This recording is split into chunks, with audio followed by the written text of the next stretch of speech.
Hey, good day. It's Dan here.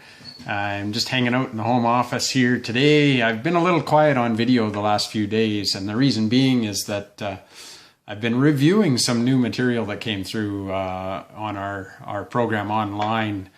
Some really cool stuff coming down the pipe, and so I've been digging into it to learn all I can. And today I was watching a training video, and it triggered something for me that actually was a revelation I had a few years ago going through a personal development program. And that revelation for me was that I used to seek out people that I felt I was better than to make me feel better. What this video was talking about was that everybody is good in their own way, and that nobody's better than anybody else. Sure, there are things that maybe I do better than perhaps you do. As I'm positive, there are things that you do better than I do. We all have our unique talents and abilities.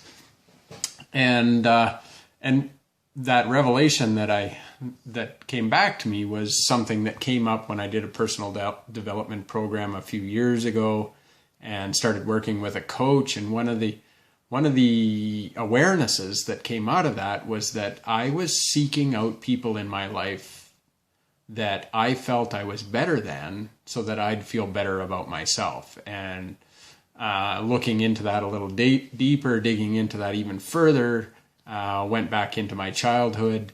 I was grades 4, 5, and 6. I was at a new school. We moved to a new community when I started grade 4, and it took me a couple of years to start to work my way in. And by grade 5, I was the only grade 5 kid allowed to play soccer with the grade 6 kids, which made me feel great about myself. And I slowly built my way up into the social circles in the school, and I was one of the more popular kids in the class through grades 5 and 6. All was going well until I crossed the street for the first day of grade 7. And over that summer, I just happened to get glasses, which happened to be bifocals. So you can imagine, I'm sure you had kids in your school who were called 4 eyes and all those things. Well, I instantly became 6 eyes. And not only that, I was also one of the smallest kids in my class, which made me an easy target for the guy to stuff in a locker, in a garbage can, and all those pieces by some of the bigger kids in the school.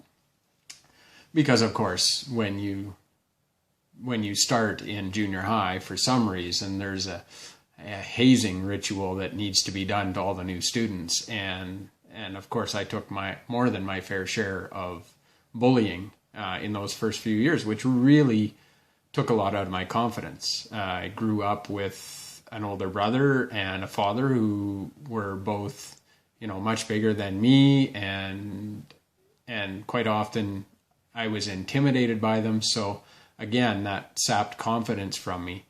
Now, fast forward a few years, by the end of high school, I was again one of the more popular students. I was an excellent athlete. I was an honor student. I was doing really well and feeling pretty good about myself.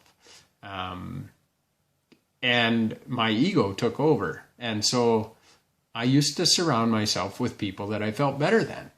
And it was how I built my self-confidence, because if I could make people look bad, well, then I felt better. And, certainly looking back now, I regret some of the things I had done. I'm thankful that I've gone through this process and learned that I'm no better than anybody else. I'm different, certainly. There are things, again, that I'm sure I do better just through the experiences I've had, just like no doubt in my mind there's things that you do better than me. And so the point of this message is that we all have our talents. We all have special abilities. And it's embracing those talents and recognizing them for what they are and sharing those talents with the world that we're going to find our calling. In my perspective, that's what you're here to do. Those things that you find really easy to do, that come second nature to you, that's what you're meant to do, because that's what you're so good at. And hopefully that's what brings you joy and pleasure. So find a way to make that a bigger part of your life, to spend more time doing those things, because that's what you're here to do. You're here to share those gifts. And so I want to help you, one, remember those gifts or realize you have them, and then two, share them with the world. And that's my mission, is to free the world and get more people plugged into their passion, their purpose, their mission, and share their gifts. If that's something that resonates with you, then I highly encourage you to leave me a message below, get a hold of me, reach out on Facebook, leave me a message on YouTube, wherever you're watching this video. Reach out, because I want to help you hone those talents that you have and share them with the world. So hope this video finds you well, and I look forward to talking to you soon. Bye for now.